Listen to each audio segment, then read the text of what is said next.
नमस्कार दोस्तों, स्टडी या 8 में आपका फिर से स्वागत है। आशा करता हूं कि आप सब अच्छे होंगे।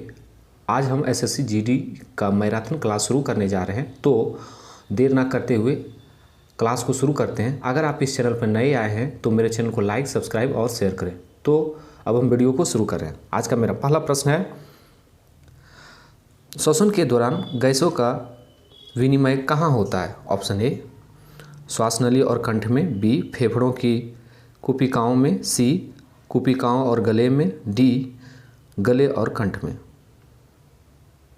तो इसका राइट आंसर है ऑप्शन बी फेफड़ों और कुपिकाओं में। फेफड़ों और कुपिकाओं में श्वसन के दौरान गैस का विनिमय होता है। वहीं इनके बारे में दूसरे प्रश्न के बारे में जानें तो मनुष्य में पाए जाने वाला श्वसन पिगमेंट है। Option A chlorophyll, B rhodopsin, C पेलेनिन, डी हेमोग्लोबिन। तो इसका राइट आंसर है ऑप्शन डी हेमोग्लोबिन। मनुष्यों में पाए जाने वाला श्वसन का पिगमेंट हेमोग्लोबिन है। वहीं बात करें, इनके विस्तार से जान लें इनके बारे में कि हेमोग्लोबिन है, हेमोग्लोबिन का रंग लाल रंग का आयरन युक्त वर्णक है जो आरबीसी में मौजूद होता है। ऑक्सीजन हेमोग्लोबिन के साथ प्रतिवर्ती तरीके से बंधकर आइसो हेमोग्लोबिन बनाता है। वहीं प्रत्येक हेमोग्लोबिन ऑक्सीजन अणु के अधिकतम 4 अणु ले जा सकता है। हेमोग्लोबिन के साथ ऑक्सीजन का बंधन मुख्य रूप से ऑक्सीजन के आंशिक दबाव से संबंधित है। वहीं बात करें आज के तीसरे प्रश्न की, तो मानव श्वसन में क्या छोड़ा जाता है? ऑप्शन ए गैसों का मिश्रण, बी कार्बन डाइऑक्साइड, सी ऑक्सीजन, डी कार्बन डाइऑक्साइड। तो इसका राइट आंसर है ऑप्शन डी कार्बन डाइऑक्साइड। मानव श्वसन में कार्बन डाइऑक्साइड छोड़ता है। और वहीं बात करें इनके बारे में पूरे विस्तार से जान लें कि श्वसन जो कार्य के लिए ऑक्सीजन के अंदर लेना होता है, जिससे भोजन ऊर्जा उत्पादित होती है, और श्वसन द्वारा उत्पादित कार्बन डाइऑक्साइड को छोड़ना है। वहीं बात करें, श्वसन वह प्रक्रिया है जिसके द्वारा ऊर्जा हमारे शरीर में भोजन से निकलती है। श्वसन 2 प्रकार के होते हैं। आपको मालूम हो जाए कि श्वसन 2 प्रकार के होते हैं। वायु श्वसन जो ऑक्सीजन की उपस्थिति में होता है, दूसरा अवायु श्वसन जो ऑक्सीजन की अनुपस्थिति में तोड़ना। वहीं बात करें, श्वसन तंत्र में 3 प्रमुख भाग होता है। एक नाक, मुंह, ग्रसनी। कंठनली और श्वास नली, ब्रकई और श्वास नालिका शामिल होती है, फेफड़ा, मांसपेशियां इत्यादि। वहीं बात करें आज के चौथे प्रश्न की, तो अंततः श्वसन के दौरान फेफड़े डैश के कारण हवा से भरे जाते हैं। ये एसएससी जीडी के साथ साथ सभी प्रतियोगी परीक्षा के लिए ही इम्पोर्टेंट है। आप इस वीडियो को अंत तक देखें और इस पे लाइक करें, शेयर करें और कमेंट करें और सब्सक्राइब करें। सब्सक्राइब करना ना भूलें मेरे भाई। तो अब इसके ऑप्शन पे हम आते हैं। तो इसका पहला ऑप्शन है कि फेफड़ों के रुक जाने, बी फेफड़ों के संकुचन, सी फेफड़ों की स्फीति, डी फेफड़ों के फैलाव।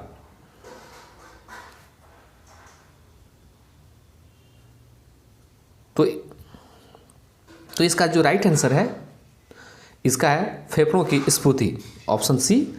अंतः श्वसन के दौरान फेफड़ों की स्फूर्ति के कारण हवा भर जाते हैं। वहीं इनके बारे में विस्तार से जान लें। अंत में श्वसन के दौरान फेफड़ों की स्फूर्ति के कारण फेफड़े वायु से भर जाते हैं। इसका की पॉइंट को जान लें कि अंतः श्वसन यह वायु के सेवन की प्रक्रिया है। अंतः श्वसन के दौरान डायफ्राम की मांसपेशियां सिकुड़ती और चपटी होती है। निचली पसलियां ऊपर और बाहर की ओर उठती है। वृक्ष गुहा बढ़ जाती है।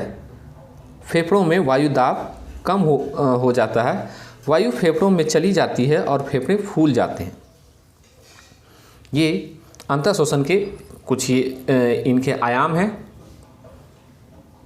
वहीं बात करें आज के 5वें प्रश्न की, सांस लेने की प्रक्रिया शामिल है। ऑप्शन ए प्रवश्वसन, निःश्वसन, बी कोशिका श्वसन और कीवनन, सी स्फूर्ति और विस्तरण, डी अनुगमन और निगमन।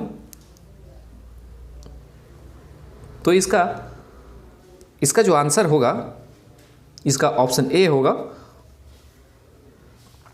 प्रवसन और निवसन। सांस लेने की प्रक्रिया में प्रवसन और निवसन शामिल है।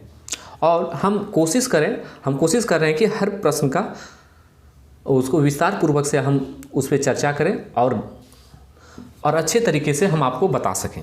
तो अब इस पे हम विस्तार से अब 6ठे प्रश्न की ओर जाएंगे कि कीवनन की प्रक्रिया में होती है। ऑप्शन ए बिस्ट, बी पैर, सी युगलिना, डी इनमें से कोई नहीं।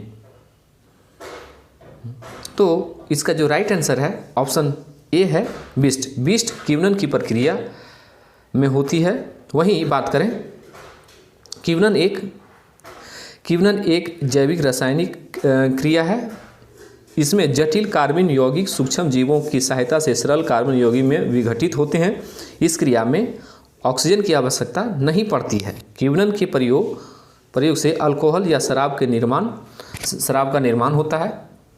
आए दिन अभी एक बिहार में घटना घटी थी छपरा में, जो शराब से बहुत लगभग 75 आदमी की मृत्यु हो गई है। आपको बताना है कि शराब में किस के रिएक्शन के कारण वो शराब जहरीला बन जाता है। जो देसी शराब होता है उसमें क्या चीज़ का मिलाने के बाद वो जहरीला बन जाता है। आपको कमेंट में बताना है, क्योंकि ये चर्चा में रहा। वही आज के 7वें प्रश्न की बात करें कि मनुष्यों में होने वाली श्वसन प्रक्रिया का उदाहरण है। ऑप्शन ए उष्माजेपी अभिक्रिया, बी विस्थापन अभिक्रिया, सी रेडॉक्स अभिक्रिया, डी उष्माशोधी अभिप्रक्रिया। तो इसका राइट आंसर है उष्माजेपी अभिक्रिया। ऑप्शन ए उष्माभिजेपी क्रिया मनुष्य में होने वाली श्वसन क्रिया का ये उदाहरण है। वहीं बात करें 8वें प्रश्न की, पौधों में श्वसन के संबंध में गलत कथन का चयन कीजिए। आपको एक चीज़ जान लेना चाहिए कि अब परीक्षा का ट्रेंड कुछ बदला है। पहले पूछा जाता था कि कौन सही है, अब सही के साथ साथ कभी प्रश्न में ध्यानपूर्वक पढ़िएगा, क्योंकि उसमें कहीं पूछ देता है कि कौन सा गलत है। आप जब 4 ऑप्शन में 3 सही आप जानेंगे तब ना आप चौथे प्रश्न को आप अच्छे से बता सकें ये गलत है। तो इसी प्रकार 8वें प्रश्न कह रहा है कि पौधे में श्वसन के संबंध में गलत कथन का चयन कीजिए। तो ऑप्शन जो इस प्रकार है कि कार्बन डाइऑक्साइड दिन के समय के दौरान वायुमंडल में मिश्रित हो जाती है। ऑप्शन बी बड़े आंतरिक कोशिकाएं स्थानों के कारण कोशिकाएं वायु के संपर्क में होती है। सी विसरण द्वारा ऑक्सीजन और CO2 का विनिमय होता है। डी पौधे और रंध्रों द्वारा गैसों का विनियमन करते हैं। तो इसका राइट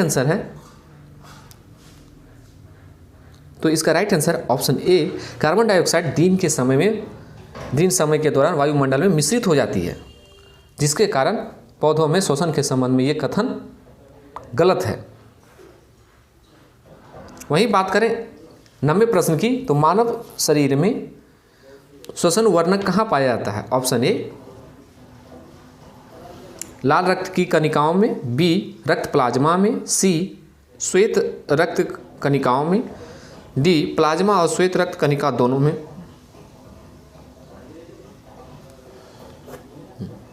तो इसका राइट आंसर है ऑप्शन ए लाल रक्त की कणिकाओं में मानव शरीर में श्वसन वर्णक पाया जाता है।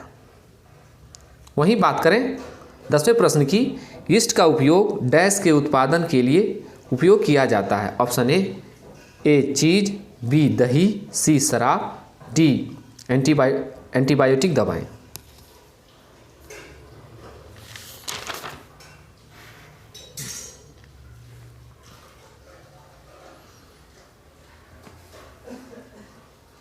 तो इसका राइट आंसर है ऑप्शन डी, शराब। यीस्ट का उपयोग शराब के उत्पादन के लिए किया जाता है, जो हम आपको पिछले प्रश्न में बताए थे कुछ ही देर पहले, क्या कि शराब के में किसके कारण वो जहरीला बनता है। आपको एक कमेंट में बताना है। हाँ, आप मेरे चैनल पे आए हैं तो आप मेरे चैनल को सब्सक्राइब जरूर करें और वीडियो को अंत तक देखें, तब आप कुछ एक निष्कर्ष पर पहुँचेंगे। वहीं आज के 11वें प्रश्न की बात करें, जरा इनके बारे में विस्तार से जान लें।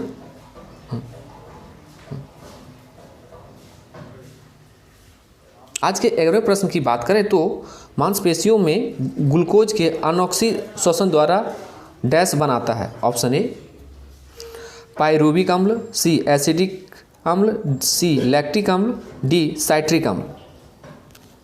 तो इनके बारे में बताना है कि किनके कारण होता है। तो जो इसका राइट आंसर है 11 नंबर का, वो लैक्टिक अम्ल द्वारा बनता है। मांसपेशियों में ग्लूकोज के श्वसन के दौरान ये बनता है लैक्टिक अम्ल द्वारा।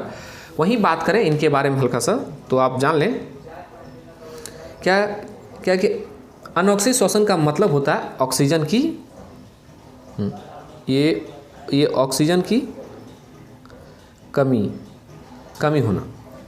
वहीं बात करें एरोबिक श्वसन की एक प्रक्रिया जिसमें ऑक्सीजन की उपस्थिति के साथ साथ ग्लूकोज का टूटना होता है। आवासीय श्वसन की एक प्रक्रिया जिसमें भोजन को ऑक्सीजन की अनुपस्थिति में तोड़ा जा सकता है। वहीं बात करें आज के 12वें प्रश्न की, सामान्य मानव रक्त हैं। ऑप्शन ए उदासीन, बी थोड़ा अम्लीय क्षारीय, सी अम्लीय और क्षारीय में परिवर्तनशील, डी थोड़ा क्षारीय। तो इसका राइट आंसर होगा, ये जो मानव का जो रक्त होता है वो कैसा होता है, तो मानव का ये थोड़ा जो रक्त होता है थोड़ा क्षारीय होता है। ऑप्शन डी इसका राइट आंसर है। ये मानव का जो रक्त होता है वो थोड़ा क्षारीय होता है। जो सामान्य मानव का रक्त जो होता है 7.22 से 7.4 pH होता है, जो क्षारीय होगा। वहीं बात करें इनके बारे में विस्तार से, तो लहू और रुधिर या खून एक शारीरिक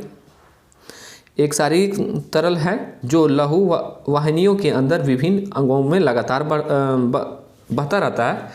रक्त वाहिनियों में प्रभावित होने वाला यह गाढ़ा कुछ चिपचिपा लाल रंग का द्रव एक जीवित ऊतक है। यह प्लाज्मा और रक्त कणों से मिलकर बनता है। वहीं बात करें आज के 13वें प्रश्न, इनमें से कौन सा एक रक्त समूह नहीं है। Option A, option B A B, C D O. तो आपको इसमें बताना है, आप सभी जान रहे हैं इसका आंसर कौन सा होगा। तो इसका राइट जो आंसर होगा ऑप्शन सी होगा, कि ऑप्शन सी जो है एक रक्त समूह नहीं है, बाकी सब रक्त समूह हैं। आज के 14वें प्रश्न की बात करें कि वायवीय श्वसन क्या है। ऑप्शन ए आवरणिक ऑक्सीजन के बिना श्वसन, बी ऑक्सीजन की उपस्थिति में श्वसन, सी त्वचा के माध्यम से श्वसन, डी गलफड़ों के माध्यम से श्वसन। आपको इसका आंसर बताना है। तो इसका राइट आंसर है